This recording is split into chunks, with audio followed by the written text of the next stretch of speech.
Most people get paid, feel rich for about 48 hours, and then wonder where it all went. This is how I stopped doing that. I'm going to walk you through the exact 3-step routine that I use every single payday. And if you're following along live, click the link in the description box below. You can get my free budget planner and you can follow along live. You can download it, you can open it up, and we can fill it in together. So we have 3 steps: income, allocation, and reflection. So let's look at step 1 first, income. You want to go to the budget planner and you want to put in your income. So this is any net pay after taxes that you receive plus your pension contributions, because you want to be able to know where you put your pension contributions later. So if we open up the budget planner, we want to start with income. So this is what you receive from your employer after tax plus your pension contributions. So let's say I earn 3,000 net pay a month. And I know that I contribute 150 towards my pension contributions. I will put that there as my day job. Then maybe I have some rental income of 200 per month. I put that in there. And then I'm not making anything from YouTube. So there we go. So this is a hypothetical scenario with hypothetical numbers, but this is how I would do it. A tip if you're a freelancer: budget on your worst month, not your best month. And I have a video here about how to budget and manage your finances as a freelancer. So check that video out here if that applies to you. Okay, step 2 is allocation. So we want to allocate based on these 3 categories: needs, savings and investments, and wants. As you can see here, I have my bank accounts just so I know where to put the money, but you don't have to have that here. So we fill in needs first because this is things that is essential to live. Then we go to savings and investments because I want you to pay yourself first. And this psychologically makes you feel like these are your priorities before your wants. But we're using the 50-30-20 rule here. So this is 50% is for needs, 20% is for saving and investing, and 30% is for wants. And this is money that you can spend guilt-free. I want to say here 50% for essential expenses, depending on where you live. If you live somewhere like London, this may be tricky. 60% is your max. And if that's not the case, you need to make more money or you need to reduce your housing and car essential costs. Maybe you want to negotiate bills. And here, every dollar has a job. So with essential expenses, your question to ask yourself here is, could I survive without it? So let's go through it. So let's assume that I have a rent of 1,200 per month and my electricity bill is 100. Groceries, I spend 200. I take public transport, so I want to change the car payment for maybe the tube if I live in London. So I want to put in 100 a month there. Gas for the car, that's not applicable.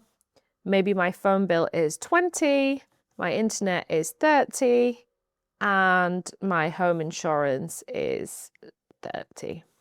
Minimum debt payments, a lot of you might have a student loan. So say for this, it is around 150 a month. I think it's probably about 200. So here we can see our needs are 56%. That is a little over the goal of 50%. So maybe we want to negotiate the bills here and we can get these bills down to 60 and we can get the internet down to 20. So it's reduced it by a little bit. Okay. Now we want to move on to savings and investments. So this depends on your goal. If you have an emergency fund, then you might just want to do investing and save for any other things like future property. But I'm going to assume that I'm still building my emergency fund and I'm still investing at the same time, which is what I typically recommend. So let's put in pension here. So that was 150.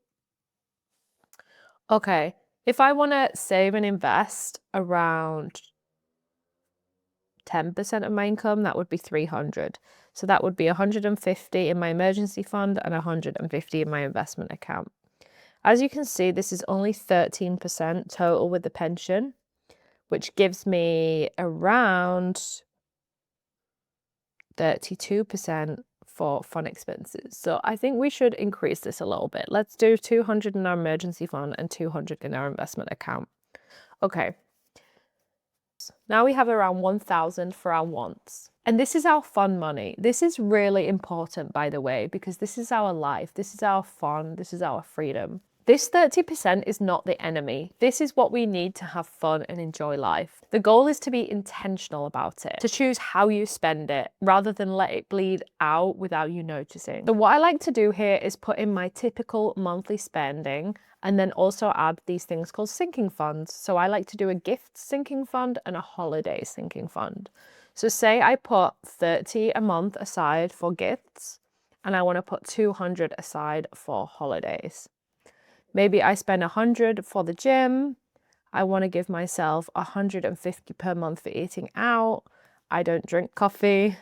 200 for clothes, that's quite a lot. Maybe 150 for clothes, 50 for skincare and toiletries. My subscriptions are 50. I always like to give myself 100 to 200 for miscellaneous because there's always things that come up that you don't expect. Okay, so now I see that I have a little bit more to spend. So I might say, okay, eating out is actually going to be 200 and my holiday sinking fund, I think should be 250.